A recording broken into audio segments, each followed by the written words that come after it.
हे बातमी खरी आहे का मीडियावाल्याचा टाइमपास आहे हा? हं? जामगावच्या बैल चोरीची ना? नाही मायाच्या लग्नाची. नाही अरे साहेब, पण मीडियावाले तापवणार दिसत आहे. हा ते तर पाहूनच राहिलो आम्ही.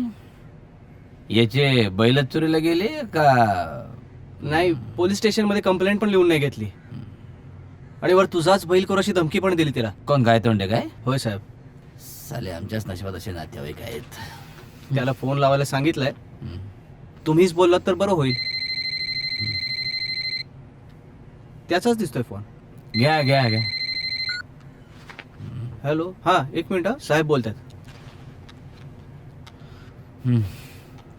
हॅलो त्याची काय मदनराव, काय धंदे चालू आहे तुमचे? तुम्हाला हजारदा सांगितलं मी का जनतेच्या काय तक्रारी असतील त्या नोंदून घ्या आधी. तपास गिपास काय तो तुमच्या सोयीनं करणार हो तुम्ही. हं? साळू साळू म्हणून तुम्हाला खांद्यावर बसवलं, तुम्ही आमच्या कानात धार सोडून आले राजे हो. हं? अहो, तसं नाही त्याची. तो माणूस फार उद्धट आहे. आधी पोरं हरपली बोलला, मग 5 वर्ष पोराईची उंची 4 फुटे बोलला. मग नाही नाही हे बघा, हे फालतू रामन मला सांगू नका. हा एवढेच काही कामधंदे नाही आहेत मला. एक हवालदार पाठवा आणि काय त्याची तक्रार आहे ते पहिले नोंदवून घ्या आधी. हां होय दाजी. ते बैल करू म्हणाले त्याबद्दल. आणि हॅलो हॅलो एक मिनिट, काय बोलले तुम्ही त्याला? काय? हं? तुझा बैल करू? एवढी ठेचाची हौस आली का तुम्हाला? तसं नाही त्याची. हे बघा, हे पहिले भाषा सुधारा तुमच्या आधी. तो मागतो सस्पेंड झालेला हवालदार, त्यानं पण कंप्लेंट केली आहे तुमच्या विरुद्ध का काय तोंडे काय तोंड तोंडाईल ते बोलते म्हणून. हं?